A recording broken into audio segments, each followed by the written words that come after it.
ছাত্রলীগ নাকি জায়গায় মেরে ফেলবেন, কোনো বিচার নেই। এই এমন এক চড় দেব না কানের নিচে, জায়গা মতো বসে পড়বে না। বিয়াদবের বাচ্চা, বিয়াদব। 14 বার কথা বলা লাগে। ছাত্রলীগ নাকি? না না, ছাত্রলীগ ছাড়া তো এত বড় সাহস তো পাওয়া কথা না। ঠিক আছে, নিষিদ্ধ হয়ে আছে, এরপরও এখানে এসেছে। কে নিষিদ্ধ না? ওরা নিষিদ্ধ জিনিস এখানে আসবে কেন? আমাদেরকে 1 তারিখে নিষিদ্ধ করেছিলেন, আমরা 5 দিন গা ঢাকা দিয়েছিলাম। আপনাদের নিষিদ্ধ, আপনি যতদিন শুদ্ধ না হন ততদিন গা ঢাকা দিতে।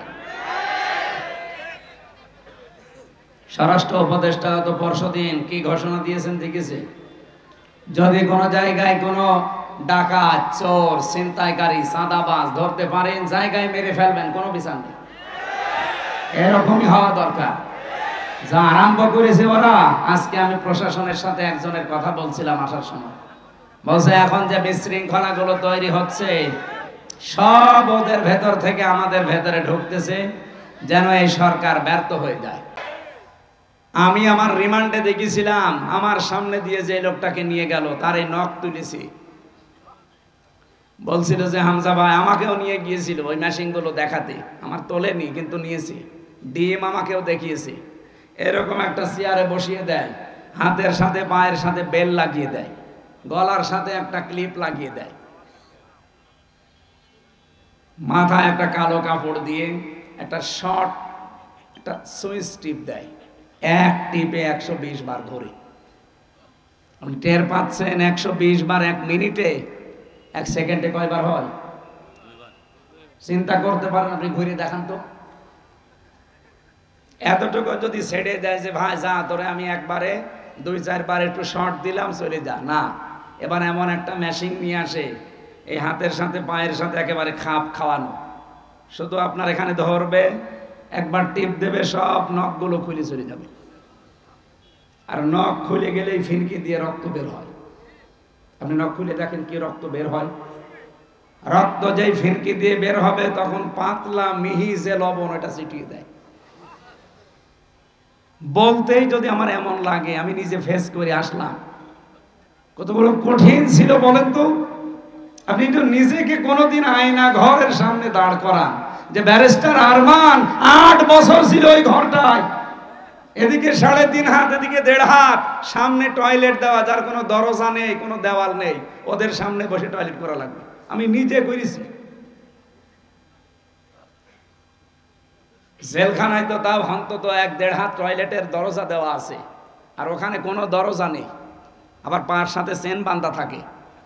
আপনি কতক্ষণ থাকতে পারবেন এইভাবে? 2 দিন, 5 দিন, 7 দিন। ওইটা লোক 8 বছর কাটিয়েছে, 10 বছর কাটিয়েছে আমার আজমি ভাই।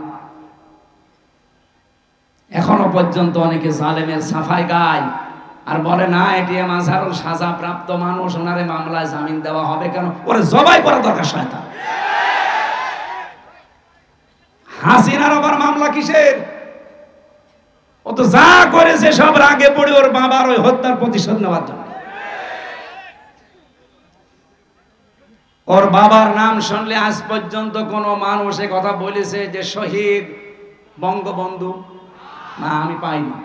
কিন্তু আপনাদের বগুড়ার সন্তান শহীদ জিয়া নাম শুনলে মানুষ আগে শহীদ বলে। কেন? এমনি এই শব্দটা তো খেলাছোড়া জিনিস না যে যাত্রার নামের সাথে লাগিয়ে দেবেন। শহীদ হওয়া কত বড় দামি জিনিস আল্লাহর কাছে জানেন? শহীদরা মরে গেছে কথা বলাও নিষেধ, শহীদরা মরে গেছে ধারণা করাও নিষেধ। কত দামি শব্দ! এই জন্য আমরা শহীদ বঙ্গবন্ধু আজ পর্যন্ত কারো মুখে শুনি না, কেউ বলেও না। হ্যাঁ, এতটুকু বলে যে ওনারে ওইভাবে মারা ঠিক হয়নি, ওনারে টুকরো টুকরো করার দরকার ছিল। কিন্তু শহীদ জিয়ার নাম শুনলে আপনি বলেন, নাম শুনলে আগে মানুষ শহীদ বলে। উনি যে কাজটা করে দিয়েছিলেন আরাফাতের ময়দানে, ওনার জীবনে কি কবুল হবে না হবে আমি জানি না, তবে এই কাজটা আমার মনে হয় আল্লাহর ভালো লেগেছে। লক্ষ লক্ষ মানুষ সেখানে যে ছায়ায় আশ্রয় পায়, আমি নিজেও সে আশ্রয় ছিলাম ছায়ায়। মন থেকে এমনি দোয়া আসে, আল্লাহ এই ছায়াটা যিনি দিলেন তৈরি করে, তার মাথার উপর তোমার কুদরতের ছায়া তুমি দিয়ে দিও। আরাফাতের ময়দানে হাসির দোয়া আল্লাহ ফেরত দেয় না, কবুল হয়। লক্ষ লক্ষ হাসিরা এই দোয়া করে শুধু ওই নিম গাছের জন্য, কবুল হবে না? আমিও মন থেকে লোকটার জন্য শ্রদ্ধা এবং সম্মান নিয়ে দোয়া করি, আল্লাহ যেন শহীদ জিয়াকে শহীদ হিসাবে কবুল করে এবং তাকে যেন মাফ করে দেন। বলেন আমিন। এই জিয়া পরিবারটা আপনারা জানেন একটা মাজলুম পরিবার। তার একটা ছেলেকে মেরে ফেলেছি, বউটাকে জেলে রেখেছিল, একটা ছেলে তো বাইরে। কত বড় কঠিন পরিস্থিতি পার করলো, অথচ এই দলের ভেতরে এখন বাম আর রাম দুই গ্রুপ হয়ে একটা অলরেডি দাদা বাবুদের সাথে বাবা শাহজালাল সব হালাল করার চেষ্টায় আছে। তার একটা গ্রুপ যেটা ডানপন্থীরা এত কঠোর, কোন ভারত না কোন পাকিস্তান না, এই দেশ চলবে আমাদের নিজেদের ভোটে, আর আমরা এইটা চাই। এদেশের মাতব্বরি কোনো ভারত না, কোনো চীন না, কোনো পাকিস্তান না, কোনো সৌদি আরব না, এখানে চলবে আমাদের মন মতো। যেহেতু ৯৬% মুসলমান এখানে আমরা বাস করি, আমরা আল্লাহর গোলাম পরিচয় দেই, সুতরাং আমরা আল্লাহর বিধান এখানে চাই। এ ব্যাপারে কারো যদি দ্বিমত থাকে হাত তোলেন, তোলেন।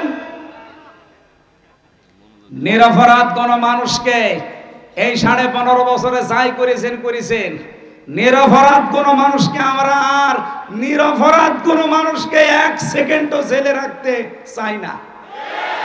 এই জন্য ১৫.৫ বছরে যারা মিথ্যা মামলার আসামি, যারা মিথ্যা সাক্ষীর জন্য জীবনটা শেষ করে দিল, আমরা চাই কোনো বিচার করার দরকার নেই। আইন মন্ত্রণালয়ের যিনি দায়িত্বে আছেন, আপনি ঢাকা ভার্সিটির একজন শ্রদ্ধাভাজন স্যার, আপনার সম্পর্কে অনেক কিছু তথ্য এখন সামনে আসছে। আশা করছি সাপ তুলতে যে কি কেঁচো খুঁড়তে যে আবার সাপ বেরিয়ে যেন না আসে। এটা আমার সামনে শুধু ১০,০০০ ২০,০০০ মানুষ না, এখন ১৮ কোটি মানুষ আমার সামনে, এটা রেকর্ড হচ্ছে, সারা দুনিয়া চলছে। সবার পক্ষ থেকে আমি আহ্বান জানাচ্ছি আমার ইমানের দাবি থেকে, এটিএম আজহারুল ইসলামকে নিঃশর্তে মুক্তি দিয়ে তার কাছে ক্ষমা চাওয়া হোক। এই কথা বলেন না কেন? এই বৈধ দাবিতে আপনারা নেই? কারা আছেন দেখি তো ভাই, লিল্লাহে তাকবীর। দেখেন তো হাত তোলেনি কে?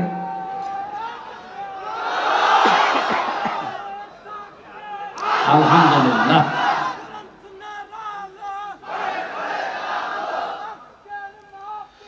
আমার ভাইরা,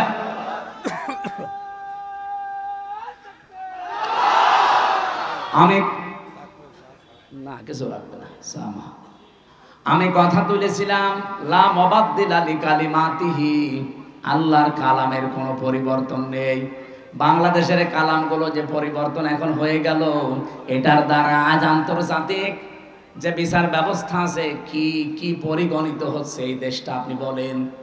সারা বিশ্ব থেকে দেখেন ধিক্কার আসবে যে এই যে বানানো বিচার ব্যবস্থা, ট্রাইব্যুনাল, সবগুলো একজনের আদেশে চলেছে, আর ওনাকে আদেশ দিয়েছে ওনার দাদারা। কথা বলেন না কেন? কি মান থাকলো দেশের? আমাদের দেশটা ডুবিয়ে ফেলেছে একেবারে। সারা দুনিয়া থেকে এখন কিন্তু কথা অলরেডি আসতেছে যে তাহলে এটিএম আজহারুল ইসলামকে যদি সত্যি এখন রিভিউ মঞ্জুর করে, তাহলে এর আগের গুলো ওই রকমই ছিল। এটা তো সব দেখছি বানানো ছিল। ট্রাইব্যুনালও বানানো, বিচারপতিও বানানো, সাক্ষীও বানানো, প্রসিকিউটর বানানো। এই কথা বলছে না কেন? যিনি বাদী মামলার তিনিও বানানো। কারণ যাদেরকে সাক্ষী দেওয়ার জন্য নিয়েছে, শুনলাম নাকি একজন সাক্ষীর বয়স, উনি জন্মই নিয়েছে 1974 সালে আর সাক্ষী দিয়েছে 1971 সালে। তার মানে পেটের ভেতরেও আসে নাই, তখনই সাক্ষী দিয়ে ফেলেছে। এটা যে পুরা একটা বানানো শখ ছিল, এ দেশের মানুষ এখন একেবারে 100% বুঝে ফেলেছে। আল্লাহর নবীর এই হাদিস থেকে যে বর্ণনা দিচ্ছিলাম, 6 মাস রোজা কিন্তু লিখিত ছিল, কোন রদ বদল আছে? বলেন বলেন। আল্লাহ পাক বলেন আপনার উম্মতদেরকে আপনি দ্বিতীয় এইটা জানাবেন, সত্যি ওরা যদি 1 মাস হক আদায় করে রোজা রাখতে পারে, আমি আল্লাহ পাক গ্যারান্টি দিলাম 6 মাস রোজা রাখার পুরা সওয়াব আমি দিয়ে দেব। এখন হক আদায় করে এই রোজাটা কি? বিশ্বনবী বলেন মান সামা রমাদানা ঈমানা ওয়া ইহতিসাবান গফিরা লাহু মা তাকদ্দামা মিন যামবি। এদিকে তাকান, এখানে শিক্ষা আছে। যে ব্যক্তি রোজা রাখে রমজান মাসে ঈমান এবং ইহতিসাবের সাথে, এটা কি দুইটা বিষয়ে হাদিস আমরা সে জন্মের পর থেকে শুনেছি, কিন্তু কোনোদিন চিন্তা ভাবনা করেছেন এখানে কি দিয়েছেন আল্লাহ। যে ব্যক্তি রমজানের রোজা রাখে দুইটা জিনিস নিয়ে, এদিকে তাকান, এখানে কথা বলেন কেন? পরে পরে একটু পরে পরে, আগে এই দুইটা শুনে তারপরে যাবেন। আমি আপনাকেও জিজ্ঞাসা করবো, প্রিন্সিপাল সাহেব আপনাকে বলা লাগবে, এতদিন পড়াচ্ছেন, এই দুইটা বলা লাগবে। কেউ যদি সত্যি রমজান মাসে রোজা রাখে কয়টা জিনিস সামনে নিয়ে? বলেন বলেন। এক নম্বরে ঈমান আন, কিসের সাথে? এখন প্রশ্ন আসতে পারে আমার ঈমান তো আছে, আমি তো ঈমানের সাথে রোজা রাখি না। আপনি কি ঈমান যদি দাবি করেন যে আমার ঈমান আছে, মাস্ট বি আপনাকে ঈমানের আগে একটা কাজ করা লাগবে। ওইটা যারা করে না তাদের ঈমান টেকে না। ফামায়াকফুর বিত্তাগুত ওয়া ইউমিন বিল্লাহ, আল্লাহ পাক নিজে বলেন সূরা বাকারা 256 নম্বর আয়াতের মাঝের অংশে আছে, কেউ ঈমান আনতে চাইলে তার প্রথম কাজ হবে সে যেন তাগুতকে ছেড়ে দেয়। তাগুত কাকে বলে? তাগুতের অর্থ চারটা। এক নাম্বার তাগুত হচ্ছে ওই শক্তি যে আল্লাহর হুকুম নিজে মানে না, অন্য কেউ মানবে মানতেও দেয় না। বলেন তো এই তাগুত পৃথিবীতে নেই? হ্যাঁ বলেন না কেন? চারিপাশে আমাদের এই শক্তি আছে, নিজেও মানে না, কেউ মানবে মানতেও দেয় না। দুই নম্বরে তাগুত শয়তান। দুই নম্বরে কি? তিন নম্বরে তাগুত মানুষের তৈরি করা আইন। এটা আপনার ঘা লেগে গেল না? আমি কি গোপন করে দেব? না, গোপন করার জন্য আসি না, গোপন করলে আমার ওয়ার শোনাও জায়েজ নেই। সুতরাং মানুষের তৈরি করা আইন যারা দুনিয়ায় প্রতিষ্ঠা করার কাজ করেন, আপনি কিন্তু তাগুত, আপনার ঈমান এখনো আনাই হয়নি। আর আপনার এই যে ঈমান দিয়ে আপনি রোজা রাখবেন, রোজার যে পরবর্তী শব্দ গফিরা লাহু মা তাকদ্দামা মিন যামবি, আপনার সব অপরাধ আল্লাহ মাফ করে দেবে। দেবে কি করে? আপনি তো রোজা রেখেছিলেন ঈমান ছাড়া। আপনি কি মনে করেন যে পৃথিবীর অন্যান্য ধর্মে যারা আছে তারা রোজা রাখে না? আমি বাইরের দেশগুলোতে ইহুদিদের সাথে মিশেছি, খ্রিস্টানদের সাথে মিশেছি, বৌদ্ধদের সাথে মিশেছি, আর মুশরিক তো পাশে আছে, এদের সাথে তো পিরায় পিরায় দেখা হতো আগে। কারণ বাংলাদেশের ছাড়া আমার বেশি অনুষ্ঠানগুলো ভারতে হয়েছে, আশপাশে কোনো প্রদেশ আমার বাক নেই। এই জন্য আপনাদের চাইতে ওদের সাথে আমার মেলামেশা বেশি আছে। দেখেছি এই বিশ্বের যে কয়টা নাম বলছি, প্রত্যেক জাতি কম বেশি রোজা রাখে, কিন্তু তাদের রোজা আমাদের আল্লাহর নির্দেশ এবং রাসূলের দেখানো পথে না। খ্রিস্টানরা রোজা রাখে, ওরা ইফতারি করে না। ইহুদিরা রোজা রাখে, ওরা সেহরি করে না। আর হিন্দু যারা কেউ মরে গেল ওরাও রোজা রাখে, উপোস থাকে, ওরা সেহরিও নেই ইফতারিও নেই। কিন্তু আমাদের নবী যে আনন্দের কথা জানিয়েছেন, লিসাইমি ফারহাতান, ফারহাতুন ইনদা ফিতরিহি ওয়া ফারহাতুন ইনদা লিকাই রাব্বিহি, ইবনে মাজাহ শরীফের হাদিস। নবীজি বলেন প্রতিটি রোজাদারের জন্য দুইটা আনন্দের জায়গা আছে। এক নম্বরে ও যখন ইফতারি নিয়ে বসবে সারা দিনের পরে, তখন একটা আলাদা আনন্দ আল্লাহ তাকে দান করবে। দুই নম্বরে যখন রোজাদাররা রায়্যান নামক দরজা দিয়ে প্রবেশ করে আল্লাহর সাক্ষাৎ পাবে, এটা সবচাইতে বড় আনন্দের বিষয়। অন্যান্য জাতির রোজা কি আমাদের মতো? বলেন বলেন। প্রথম নম্বরে কি বললাম? রোজা রাখতে হলে আপনাকে এক নম্বরে ঈমান আন, ঈমানের সাথে। আর ঈমান আনতে হলে আগে আপনাকে তাগুত ছাড়া লাগবে। যারা আল্লাহর বিধান মানে না, মানতে দেয় না, এটা মাইনাস, শয়তান মাইনাস। এখন যদি বলেন শয়তান পাবো কোথায়? আছে, শয়তান নেই? যারা অহংকার করে তারা শয়তান, যারা অপচয় করে তারা শয়তান, যারা যৌনতা ছড়ায় তারা শয়তান। এরকম সৃষ্টিতে নেই। আসতে বলেন কেন নেই? শয়তান খোঁজা লাগে। শয়তান তো তারা যারা অহংকার করে, শয়তান তারা যারা অপচয় করে, শয়তান তারা যারা নিজেদেরকে যৌন অঙ্গ যেগুলো গোপন রাখা দরকার এগুলো মানুষকে দেখায়। শয়তান খোঁজার জন্য আমেরিকায় যাওয়া লাগবে? এ বগুড়াতেও শয়তান আছে না? এইগুলো থেকে মুক্ত হবে। 3 নম্বরে, মানুষের তৈরি করা আইন যারা কায়েম করতে চায় এরা শয়তান।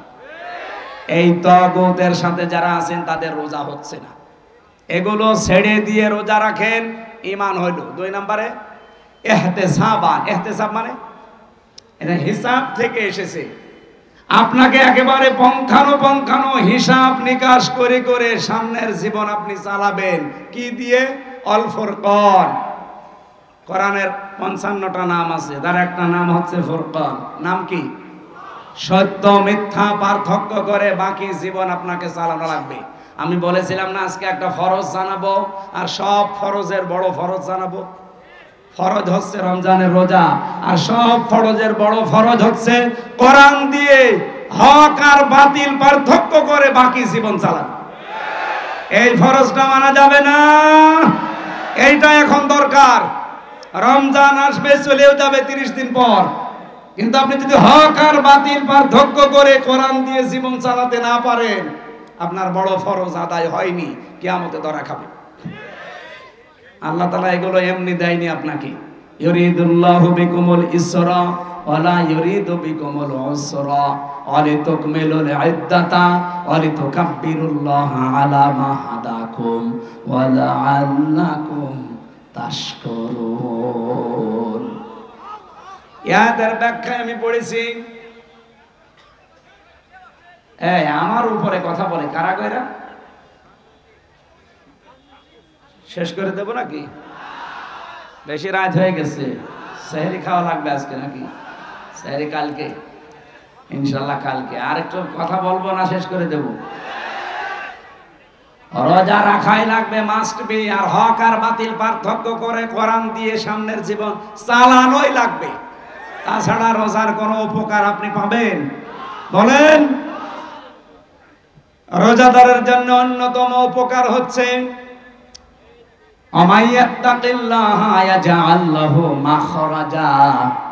রব্বুল আলামিন বলেন, যদি রোজা রাখার দ্বারা মানুষ তাকওয়া অবলম্বন করে, এমন জায়গা থেকে আমি আল্লাহ তার রিজকের ব্যবস্থা করি যার ধারণাও সে কোনোদিন করে নাই। আমি এরকম প্রায় 33টা বিষয় পেয়েছি আয়াতের। যারা রোজা রাখার দ্বারা তাকওয়া অবলম্বন করবে তাদের তো 27টা উপকার হবে দুনিয়া আখিরাত মিলে। আর 33টার ভেতরে 1 নম্বরে হচ্ছে এমন জায়গা থেকে আল্লাহ তাকে বিপদে পড়লে সাহায্য পাঠাবে, ওর ধারণাও ছিল না যে এই জায়গা থেকে সাহায্য আসতে পারে। 1 নম্বরে পেয়েছি হযরত ইউসুফ আলাইহিস সালামের নাম। এটা সূরা ইউসুফে 12 নম্বর পারা 17 নম্বর পৃষ্ঠার 1ম নম্বর লাইনের 23 নম্বর আয়াতে পাবেন। ওয়ারাওয়াদাতুহু আল্লাতী হুয়া ফি বাইতিহা আন নাফসিহি ওয়া গাল্লাকাতিল আবওয়াবা ওয়া ক্বালাত হাইতা লাক। রব্বুল আলামিন বলেন যে মহিলার ঘরে হযরত ইউসুফ ছিলেন, ও কিন্তু তাকে ফাঁসলিয়ে নিয়ে গেছে 7 তলা বিল্ডিং এর উপরে, 7টা দরজায় তালা লাগিয়েছে, নিজের কাপড় চোপড় সবগুলো খুলেছে, আর ডাক দিয়েছে ওয়াকালাত হাইতা লাক, আমার দিকে আসো। হযরত ইউসুফ প্রথমে তিনি বললেন ক্বালা মাআযাল্লাহ ইন্নাহু রাব্বি আহসানা মাসওয়ায়া ইন্নাহু লা ইউফলিহুজ জালিমুন। আল্লাহর সাহায্য চাই, আমার রব। এখানে রব বলতে আমার যিনি দায়িত্বে আছেন, আপনার স্বামী আজিজে মিসর, এই লোকটা আমার দায়িত্বশীল, তার আমানত আপনি, আমি আপনার খেয়ানত করতে পারি না। ইন্নাহু লা ইউফলিহুজ জালিমুন। এই খেয়াল করেন, ইউফলিহু এটা মুজারে, বর্তমান ভবিষ্যৎ, প্রেজেন্ট ফিউচার। ইউসুফ নবী ওখানে যে মহিলাকে উদ্দেশ্য করে কথা বলছিলেন, ওখানে মহিলা কয়জন ছিল? আরো জোরে বলেন। তাহলে একজন দিলে জালেম দিতে পারতেন, জালিমুন দিলেন কেন? হযরত ইউসুফ যদিও জুলাইখাকে উদ্দেশ্য করে কথাটা বলতে চেয়েছেন, কিন্তু কিয়ামত পর্যন্ত হাজারো জুলাইখার বোন আসবে। কথা বলেন না কেন? হযরত ইউসুফ আল্লাহকে জানাতে চেয়েছিলেন এবং ওই মহিলাকে শোনাতে চেয়েছিলেন, কোনদিন কোন জালেম সফল হচ্ছে না, হবে না। ওই আয়াতটা কোরআনে এখনো আছে না নেই?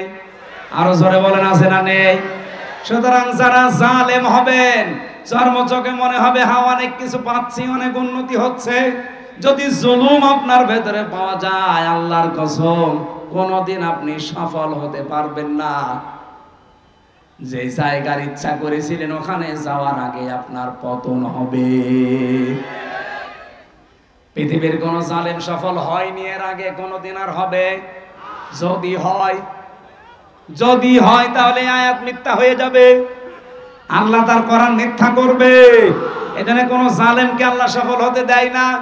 আর জালেমের বিরুদ্ধে আল্লাহ নিজে কিয়ামতে মামলা দায়ের করবে। বাংলাদেশে 1628 জন মানুষ দায়িত্বে ছিল, এখনো 100 জনের প্রায় 90 জন ওই রকম মানুষই আছে যারা এই তিনটার নাম নির্বাচন করেছে, ডিসি, এসপি, টিওনো। আমার মনে হয় এগুলোকে সব এই মুহূর্তে ছাঁটাই করা দরকার। কারণ এরা যদি থেকে আবার নির্বাচন হয়, সংস্কার না করে ওই আবার দিনের ভোট রাতে হবে, আবার 154 জন হবে। এই কথা বলছেন না কেন? আমরা চাই এগুলো একটাও যেন না থাকে। যারা আছে সবগুলোকে বিদায় করেন। এই 15.5 বছরে যারা বৈষম্যের শিকার ছিল তাদেরকে নিয়ে এসে বসান। আমি কি বেশি বলছি? এটা না করে আবার নির্বাচন করেন, ওই আবার দিনের ভোট রাতে হয়ে যাবে। কারণ সেই ওসি, সেই ডিসি, সেই এসপি, সেই টিওনো এখনো পর্যন্ত আছে না। এই জন্য 1628টা চেয়ারে একটাও পুরাতন মানুষ থাকা যাবে না। গত কয়েকদিন আগে প্রায় 44টা ডিসি অলরেডি পাল্টিয়ে গেছে, তাদের অবসরে দিয়ে দিয়েছে বাধ্যতামূলক। ডক্টর মোহাম্মদ ইউনুস 2 নবীর নাম নিয়ে বসে আছে, মোহাম্মদ ইউনুস। কয় নবীর? 2 নবীর নাম নিয়ে কাজ করছে যে না একটাও রাখবো না। যেগুলো জালেমকে সাহায্য করেছে একবারে 44টা ডিসি শেষ। বলছে আপনারা বাধ্যতামূলক অবসরে। বলছে না আমাদের তো এখনো বয়স শেষ হয়নি। বলে না, শেষ হয়ে গেছে। নির্বাচনের আগে হাসিনা যেমন করেছিল, চাচা এরশাদের কাছে যে বলছে আপনি অসুস্থ, বলছে কই আমি তো ভালো। না আপনি অসুস্থ, চলে হাসপাতালে ভর্তি করে একটা ইনজেকশন দিয়ে শুয়ে রেখেছে, থাক। আমার মনে হয় এইটাই করা লাগবে। এই 1628টা যারা আছে একটাও আমরা দেখতে চাই না। আমি নাম নিলাম না, পাশের জেলা নাটোরের সর্বোচ্চ পর্যায়ে যিনি দায়িত্বে ছিলেন, উনি বৈষম্যের শিকার হয়ে 15.5 বছর ওএসডি হয়েছিলেন। পরবর্তীতে এসে একটা দায়িত্ব পেয়েছে। ওনার সাথে আমি গোপনে কথা বলছিলাম। উনি বলছিল হুজুর এখনো পর্যন্ত 100 জনের 90 জন ওই শয়তানরাই আছে। আপনারা আমরা চিল্লা পাল্লা করে কি ওগুলো পাল্টানো লাগবে কি? 9 দফার ভেতরে সংস্কার একটা নেই? কথা বলেন না কেন? আমরা চাই একটাও যেন না থাকে। নির্বাচনের আগে সব পাল্টাতে হবে, সব পাল্টিয়ে এরপরে নতুন মানুষ দিয়ে নির্বাচন করেন। এদেশে যারা যাবে তাদেরকে আমরা ওয়েলকাম জানাবো, কিন্তু জালেম হবেন না। যদি জুলুম করেন, হানিফের বাড়ির দিকে তাকান, কুষ্টিয়া জুলুম করার কারণে তার বাড়ি মাটির সাথে মিশে যায়নি, ওর পায়খানার প্যান পর্যন্ত মানুষ খুলে নিয়ে চলে গেছে। এজন্য আগামীতে যারা আসবেন চেয়ারে বসবেন, যদি জুলুম করেন কারো উপরে, 5 বছর পরে দেখবেন আপনার বাড়িও শ্মশান হয়ে গেছে। গতকালকে ঝিনাইদহ ছিলাম, বলছো হুজুর এই জায়গায় হিরণ চেয়ারম্যানকে পিটিয়ে মারার পরে ন্যাংটা করে পেছনে বাঁশ দিয়ে খাড়া করে রেখেছিল। সেই জায়গাটা দেখলাম। হিরণ চেয়ারম্যান কত অত্যাচার করেছে নারী পুরুষের উপরে, সে জুলুমের প্রতিশোধ 5 তারিখে একেবারে বিকালে 1 ঘন্টার ভেতরে মানুষ পিটিয়ে মেরে ফেলেছে জায়গায়। এরপরে আবার টাঙিয়ে রাখছে, ও রাস্তার মোড়ে টাঙিয়েছে, আবার পেছনে দিয়েছে বাঁশ, আর ওই ছোট ঠ্যাং কেটে ফেলেছে। কি অপমান বলেন! কারণ জালেমদের উপরে রাগ কার? আল্লাহর নিজের। আল্লাহ বলেন আমি নিজে মামলা দেব, ইন্নামাস সাবিলু আলাল্লাযিনা ইয়াজলিমুনা নাস। জালেম যারা ওদের বিরুদ্ধে আমি নিজে মামলা দায়ের করব। বাংলাদেশে আমার যাদের উপরে হাসিনার মামলা ছিল কেউ খালাস পায়নি। তারেক জিয়া থেকে শুরু করে, খালেদা জিয়া থেকে শুরু করে, এটিএম আজহারুল, আমির হামজা, মামুনুল হক, দেখেন হাসিনা যার বাদী সবগুলো জেল খেটেছি। কারণ সর্বোচ্চ যিনি, তিনি বাদী হলে আপনি আর যাবেন কার কাছে? আর কিয়ামতে যিনি সর্বোচ্চ কে? উনি বলছে আমি বাদী হব মামলার। আপনার কোন উকিল দাঁড়াবে? এই জন্য আমরা যেন জালেম হয় না, যা ইউসুফ নবী এইটা ইঙ্গিত দিয়েছিলেন, ইন্নাহু লা ইফলিহুজ জালিমুন, জালেম দিতে পারতেন, জালিমুন দিয়েছেন, কোন জালেম সফল হয়নি, সফল হবেও না কোনোদিন। সুতরাং আপনি আমার এই কাজ করবেন না। এটা বলার পরে আমি তাফসিরে খাজেনের ভেতরে পড়েছি, জুলাইখা সঙ্গে সঙ্গে নিজের শরীরের যত কাপড় ছিল প্রায় সবগুলো খুলে ফেলেছি, নেংটি ছাড়া। নেংটি ছাড়া সব খুলে ফেলে যখন সামনে এসেছে, ইউসুফ নবী নিজের চোখের উপরে হাত দিলেন, কিন্তু মানুষ হিসাবে তার ভেতরেও চাহিদা নেই। কি আপনি আয়াতের পরবর্তী আয়াত দেখবেন, 24 নম্বর আয়াত সূরা ইউসুফের, ওয়ালাকাদ হাম্মাত বিহি ওয়া হাম্মা বিহা। জুলাইখা যেমন কাপড় চোপড় খুলেছে না করার জন্য রাজি, ইউসুফও রাজি। কি প্রিন্সিপাল সাহেব ঠিক আছে এটা? না না মানে ঠিক আছে, আপনি আর বাংলা অর্থ নিয়ে আসেন। ওয়ালাকাদ হাম্মাত বিহি ওয়া হাম্মা বিহা, ইউসুফও রাজি, জুলাইখাও রাজি। না মানে আপনি আমার সাথে বেশি বোঝেন, আপনি কোরআন শরীফ নিয়ে আসেন, বাংলা তো এটাই লেখা আছে। এভাবে অর্থ করলে ইমান থাকবে? এটা নবীর উপরে তহমত চলে যাচ্ছে না জেনার, অথচ আল্লাহ কিন্তু এইভাবেই নাজিল করেছেন, ওয়ালাকাদ হাম্মাত বিহি ওয়া হাম্মা বিহা। আরে ভাই, এই জন্যই তাফসীর মাহফিলে আসতে হয়। আপনি যদি সবই বুঝে ফেলেন তা আমি কি ঘাস কাটছি? আল্লাহ রাব্বুল আলামিন বলেন দুইজনেই কিন্তু এগ্রি হয়ে গিয়েছিল। এখানে একজন পুরুষ, ওয়ালাকাদ হাম্মাত মহিলার শব্দ আল্লাহ দিয়েছেন মুআন্নাস, ওয়ালাকাদ হাম্মাত বিহি ওয়া হাম্মা বিহা এটা মহিলা। একটা পুরুষের নাম মহিলার নাম দিয়ে আল্লাহ জানাতে চায়, জুলাইখা তো আগেই রাজি ছিল, ইউসুফও রাজি হয়ে গিয়েছিল। এই যে ইউসুফও রাজি হয়ে গিয়েছিল, এটার ব্যাখ্যায় তাফসীরে জালালাইনের ভেতরে পড়েছি, হযরত ইউসুফ তো মানুষ না ফেরেশতা? আরো জোরে বলেন। মানুষ হিসাবে চাহিদা আমাদের চাইতে ওনার 100 গুণ বেশি ছিল, কারণ আমার হাতের ভেতরে যে শক্তি আছে, হযরত ইউসুফ নবী ছিলেন, এক একজন নবীর ভেতরে আমাদের মতো 100 আমির হামজার শক্তি আছে। আমি মেয়ে লোক দেখলে যদি কন্ট্রোল হতে না পারি, আর তাও যেমন তেমন কালো ধলা, আর উনি পেয়েছে বিশ্ব সুন্দরী, তাও উলঙ্গ। আপনি চিন্তা করতে পারেন, পৃথিবীতে আমি 4 জন মহিলার নাম পেয়েছি, আল্লাহ তাদের সব চাইতে সুন্দর করে বানিয়েছিলেন। 1 নম্বরে আমাদের আদি মাতা হযরতে হাওয়া, 2 নম্বরে জুলাইখা, 3 নম্বরে পেয়েছি হযরতে ইব্রাহিম নবীর বড় স্ত্রী সারা, 4 নম্বরে আমাদের নবীর মেয়ে ছোটটা ফাতেমাতুজ জোহরা। এত সুন্দর করে আল্লাহ যারে বানিয়েছে, আর ইউসুফ নবীও আমাদের মতো সাধারণ ওই হাড় বাল খাওয়া লোক না। আপনি বগুড়ার মোড়ে মোড়ে দেখেন ইন্ডিয়া হারবাল, কলকাতা হারবাল,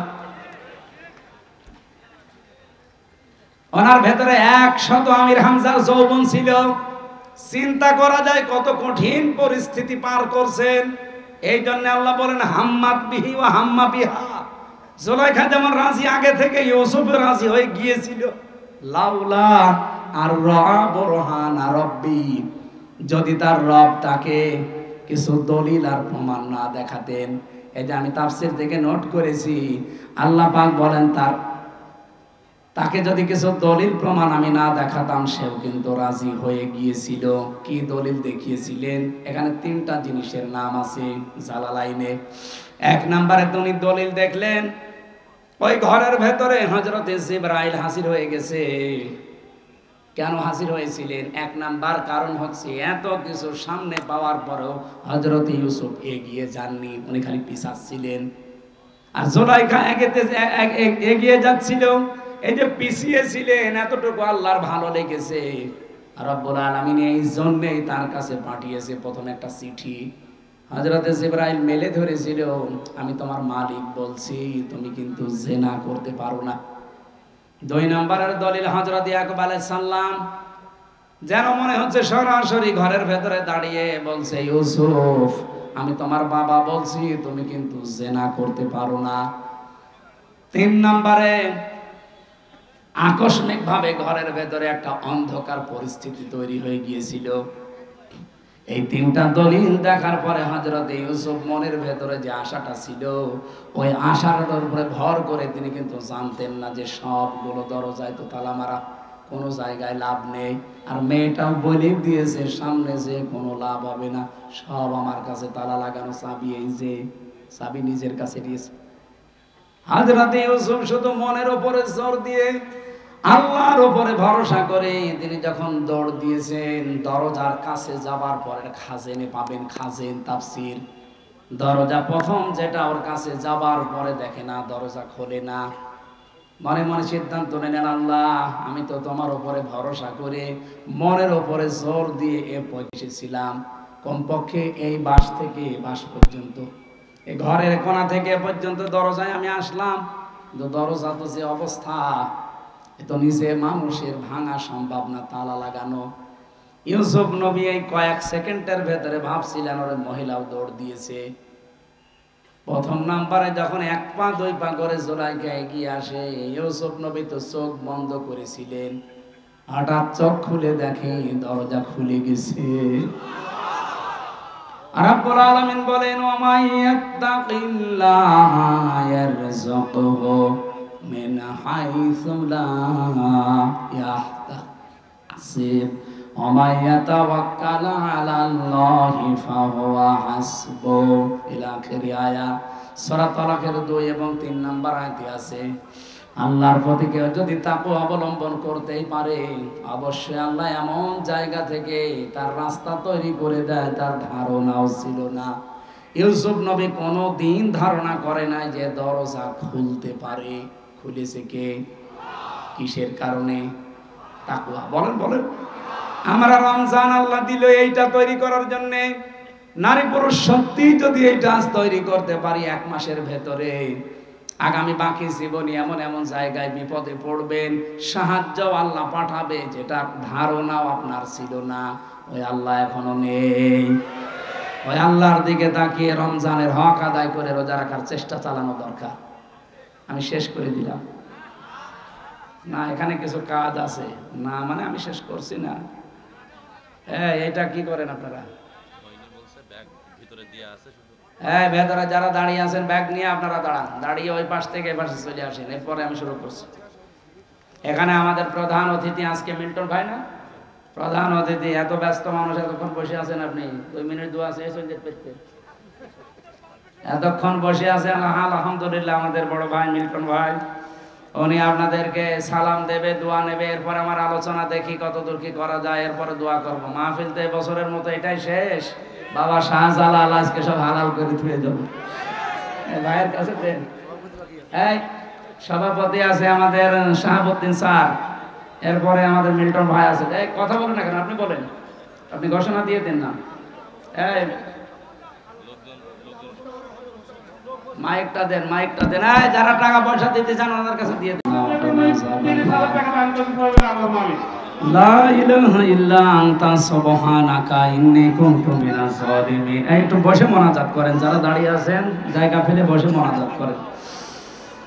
রব্বানা আতিনা ফিদ দুনিয়া হাসানা ওয়া ফিল আখিরাতি হাসানা ওয়া কিনা আযাবান নার।